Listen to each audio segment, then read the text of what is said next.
Distancing का पालन करें।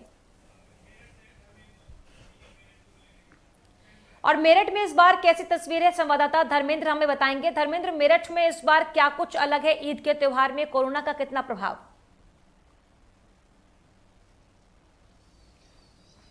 देखिए मनीषा, मैं आपको बता दूं कि मेरठ की जो तस्वीरें सामने आ रही हैं, जिस प्रकार से मेरठ में जो 2 दिन का जो लॉकडाउन है, या फिर पूरे उत्तर प्रदेश में जिस प्रकार से 2 दिन का लॉकडाउन रखा हुआ है शनिवार और संडे, उस चीज को देखते हुए इस कोरोना वायरस महामारी के चलते अगर आज मैं ईद की बात करूं तो जो ईद पर चकाचौंध होती थी, जगह जगह शहरों में मिठाइयां बांटते थे लोग, एक दूसरे से गले मिलते थे, लेकिन मेरठ शहर में ऐसा कुछ नहीं दिखा, क्योंकि मेरठ प्रशासन किसी भी तरह का रिस्क लेने के लिए तैयार नहीं है। क्योंकि जिस प्रकार से मेरठ में कोरोना वायरस की संख्या लगातार बढ़ रही है, उस चीज को देखते हुए मेरठ प्रशासन अलर्ट है और मेरठ प्रशासन ने पूरी जिम्मेदारी के साथ ईद के त्योहार को मनाने के लिए लगातार कोशिश में जुटे हुए हैं और पूरे शहर को छावनी में तब्दील करके रखा है। लगातार पुलिस के साथ साथ आरएएफ के जवान और पीएससी के जवान भी संवेदनशील इलाकों में मेरठ में लगे हुए हैं, क्योंकि किसी प्रकार के लोग इकट्ठा ना हो। अगर नमाज की बात करें तो ईदगाह पे नमाज पढ़ने के लिए मेरठ प्रशासन ने बिल्कुल मना कर दिया था, क्योंकि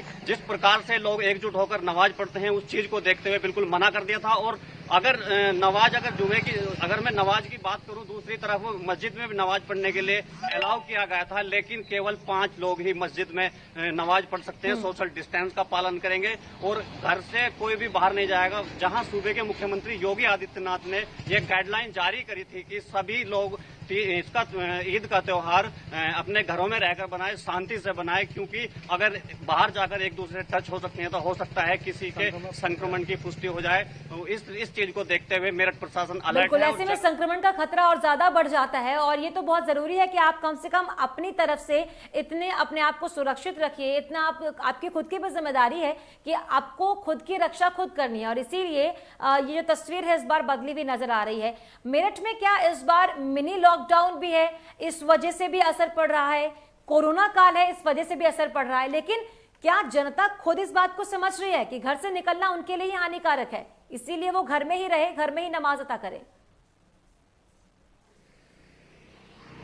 बिल्कुल, अगर आज की तस्वीरें साफ साफ आ रही हैं कि जनता ने बिल्कुल बेखूबी प्रशासन का जो वीकली जो मिनी लॉकडाउन है, इस चीज को देखते हुए बिल्कुल प्रशासन का सहयोग किया है। जिस प्रकार से प्रशासन लगातार शहर काजियों के साथ मीटिंग कर रहे थे लगातार, क्योंकि इस त्योहार को मनाने के लिए घर पे मनाए, वहीं लोगों ने बढ़ चढ़कर इस चीज को माना है कि हमें अपने घर में रहना है और नमाज हमें घर में ही अदा करनी है। जिस चीज को लेकर आज पूरा शहर बिल्कुल सुनसान पड़ा हुआ है, सड़कें बिल्कुल सुनसान है, घर से कोई नहीं निकल रहा है। केवल अगर सड़कों पर दिख रहे हैं तो पुलिस प्रशासन की तमाम टीम लगी हुई है, आरएएफ के जवान, सीआरपीएफ के जवान भी लगे हुए हैं। मेरठ में जगह जगह जितने संवेदनशील इलाके हैं सब पर गश्त की जा रही है, अधिकारियों के साथ मॉनिटरिंग की जा रही है किस प्रकार से इस त्योहार को ठीक से निपटा सके। बड़ी चुनौती है प्रशासन के लिए। जी मनीषा, ये प्रशासन के लिए चुनौती भी है, लेकिन ये भी है कि अपनी जिम्मेदारी भी लोगों को अब समझना होगा। और साफ तौर पर अगर हम ये कहें तो कहा जा सकता है कोरोना का प्रभाव इस बार ईद पर पूरा पड़ रहा है, लेकिन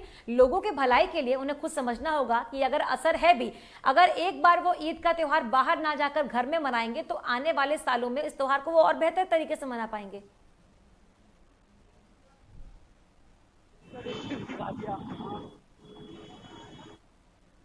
अगर ईद का त्योहार और लोग घर में नहाते, आने वाले त्योहार हैं, रक्षाबंधन आगामी 2 दिन बाद त्योहार है, रक्षाबंधन का भी उस चीज को देखते हुए गाइडलाइन जारी हुई है कि लोग घर से बाहर ना निकले।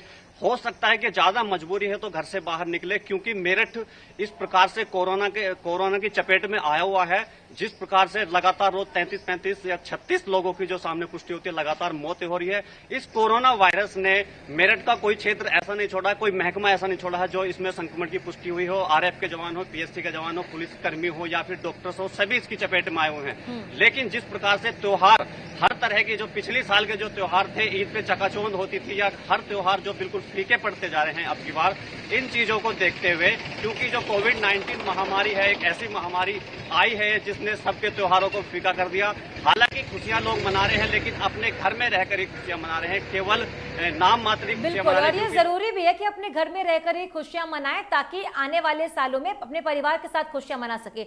आप सभी का बहुत बहुत शुक्रिया तमाम जानकारी देने के लिए कि आप सभी के अलग अलग क्षेत्रों में किस तरीके से कोरोना का प्रभाव इस बार ईद के त्योहार पर पड़ा है।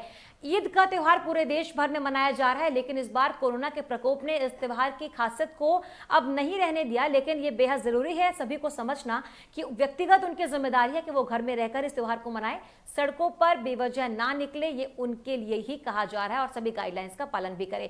और चलिए इसी के साथ इस बुलेटिन में इतना ही। आप देखते रहिए नेटवर्क 10। जय हिंद।